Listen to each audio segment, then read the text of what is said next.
한국의 대표적 고구려사 및 발해사 연구단체인 고구려 발해학회에서 발행하는 학술지 고구려 발해연구입니다. 앞면에는 한자 제호, 뒷면에는 영문 제호, 더 고구려 발해 연구가 적혀 있습니다. 그런데 외국 학자들이 보면 이 학술지의 연구 대상이 고구려임은 알 수 있어도 발해임은 모를 수 있습니다. 영어권에서 발해의 일반적인 영문 표기는 발해가 아니라 파해이기 때문입니다. 여기서 발해는 국어의 로마자 표기법에 의한 표기이고 파해는 맥큘라이샤워 표기법에 의한 표기입니다. 참고로 맥큘라이샤워 표기법에서 리을은 모음과 모음 사이와 초성, 히읗의 앞에서는 L이 아니라 R로 표기됩니다. 그런데 발해의 영문 표기는 이뿐만이 아닙니다. 현재 한국어 발음 기반의 파해와 발해, 중국어 표기인 보하이, 일본어 표기인 보카이가 함께 쓰이고 있습니다. 이 표기들 가운데 어떤 것을 선택해야 할까요? 여기서는 파해를 써야 한다는 군한이님의 2021년 논문을 소개하겠습니다.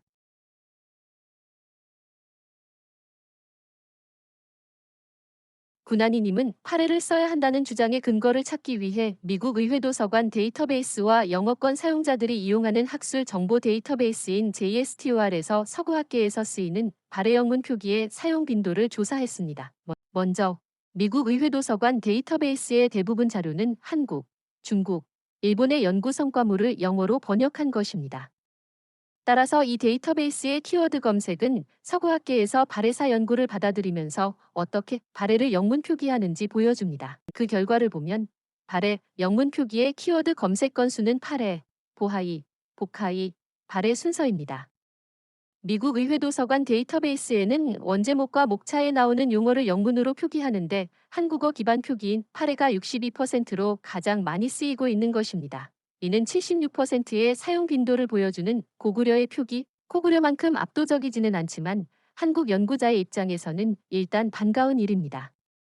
한국어, 중국어, 일본어의 발음에 따른 표기가 공존하고 지명인 발해의 소재지가 중국인 상황에서 한국어 기반의 표기가 가장 많이 쓰이는 추세는 다소 의외라고 할 수도 있을 것입니다. 한편 발해, 영문 표기 사용의 시간적 변화를 보면 파해가 우세를 보이는 가운데 1980년대 이후에는 중국 표기인 보하이가 고고학적 발굴 성과를 중심으로 증가세를 보이며 꾸준히 사용되는 일본어 표기 보카이는 동아시아론의 부상과 연관이 있다고 보입니다.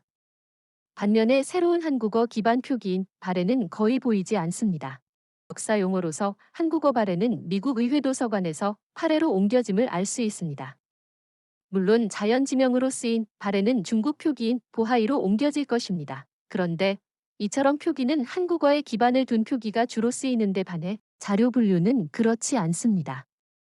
미국 의회도서관 분류 LCC에서 발해로 영문 표기된 역사학 서적의 72%가 중국사로 분류되기 때문입니다.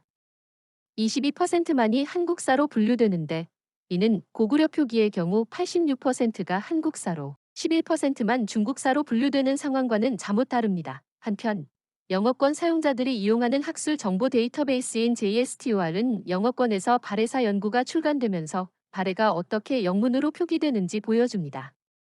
이에 의하면 파해가 가장 많이 쓰이고 있지만 발해와 보하이의 사용도 무시할 수 없습니다. 특히 2010년대 이후에는 파해의 사용량이 감소하기 시작하는 가운데 발해에 추월되었고 보하이의 사용도 상당히 증가했습니다. 고구려의 경우 고구려 표기가 계속 압도적으로 쓰이는 것과 대조적이라 할 수 있습니다. 이처럼 발해 영문 표기의 경우 파해의 사용 건수가 줄어들면서 발해와 보하이가 이를 대체하는 추세입니다. 여기서 저자는 파해가 기존에 점하던 우세한 지위를 그대로 유지하는 게 바람직하다는 결론을 내립니다. 물론 그러기 위해서는 발해 표기 사용을 자제해야 하겠죠. 2004년 북한과 중국이 고구려 고분을 유네스코 문화유산으로 공동 등재할 때 영문 표기를 한국어 표기인 고구려를 사용한 것은 그만큼 이 표기가 압도적으로 쓰였기 때문입니다. 그런데 만일 북한과 중국이 발해 유적을 공동 등재한다면 영문 표기를 놓고 논란이 벌어질 것입니다. 그만큼 발해의 영문 표기에서 한국어의 입지는 흔들리고 있습니다. 이런 상황에서 한국어 기반의 영문 표기 두 개가 서로 경쟁하는 것은 바람직하지 않습니다. 두 표기 중에 하나를 밀어준다면 군한이님의 주장대로 발해가 합당하다고 생각합니다. 영문 표기는 어디까지나 외국인들을 위한 것이기 때문입니다. 그들에게 친숙하며 가장 많이 쓰이는 표기가 이미 있는데 따로 한국어 발음에 기반을 둔 표기를 확산시킬 필요가 있을까요?